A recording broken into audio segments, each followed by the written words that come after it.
Раководството на рудникот Тораница, фирмата Булмак 2016 ги утврла тврдењата на градоначалникот на Крива Паланка дека ја загадиле водата во Крива река. Обвинувањата ги нарекоа шпекулации. Покажа анализи кои како што тврдат покажуваат дека водата од рудникот не ја загадила реката со тешки метали. Пред малку заврши нивната пресконференција во Крива Паланка, таму е Симона Петровска.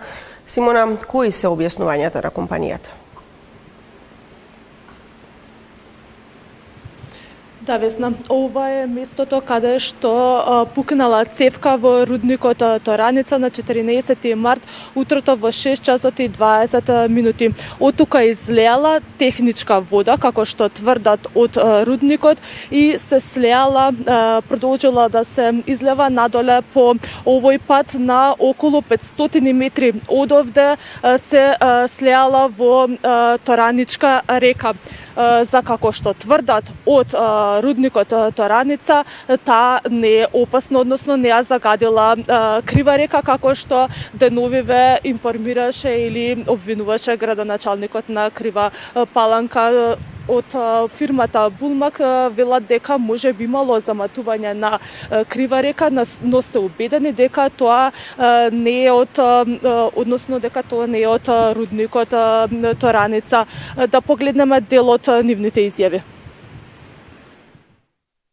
Може би имало некакво загадување во Крива река, меѓутоа ние сме убедени после добиените резултати кои што ги добивме од лабораторијата и сите чекори кои што ги презедовме како компанија која што има највисока од еколошки аспект, а интегрирана еколошка дозвола, постапивме целосно согласно законските прописи и согласно чекорите кои што ги предвидуваме во интегрираната еколошка дозвола, дека причината за заматување или загадување или било каква друга последица не е компанијата Булмак, односно не е компанијата од рудникот Тораница. Квалитетот на водата на денот на настанување на ова истекување, Тораничка река, трета категорија на вода е, според уредбата за категоризација на водотеците, реките и езерата, е од трета категорија.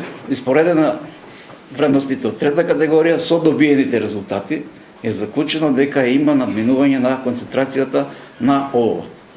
И тоа надминување не е сериозно, бидејќи дозволено за трета категорија е 30 микрограми на литар, а се добиени по анализата 52 микрограми на литар.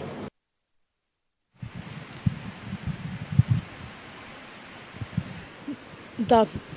Вчера од јавното обвинителство соопштија дека преземаат действија во предистражна постапка со цел да се испита дали има евентуална кривична одговорност при загадувањето на Крива река од рудникот Тораница, чии концесионер е фирмата Булмак 2016 доел пробишти. Предходно и градоначалникот на Крива Паланка најави дека ќе поднесе кривична пријава за рудникот од фирмата Булмак 2016 доел пробишти, информира дека не се повикани во обвинителство, а токму градоначалникот е тој кој што треба да оди на разговор, бидејќи ширел паника и дезинформации во јавноста во однос на казната.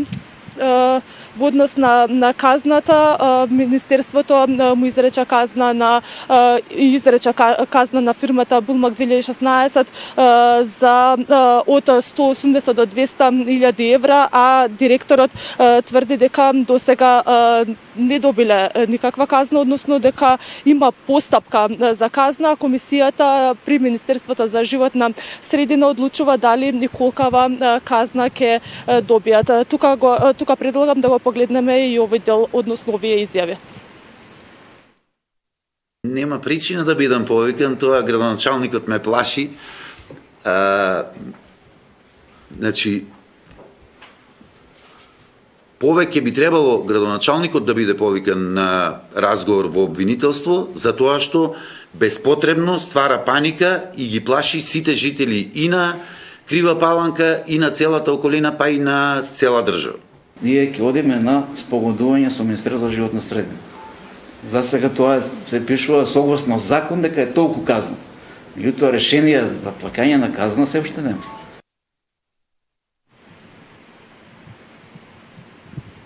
Да, градоначалникот на Крива Паланка тврдеше дека Крива река е загадена со олово и цијанид токму од рудникот Тораница, но денеска од фирмата тврдат дека тие не се оние кои што ја загадиле Крива река, односно дека при инцидентот кој што се случил во рудникот Тораница истекла техничка вода која што не е загадува, односно не ја загадува водата. Инаку претходно фирмата има платено 2 казни по 90.000 евра, а сега Министерството изрече казна од 180 до 200.000 евра, која што е во постапка од инспекторатот и информира претходно, така да Весна, тоа би било се за сега од овде. Повеќе информации и детали најавам во наредното информативно издание на вестите.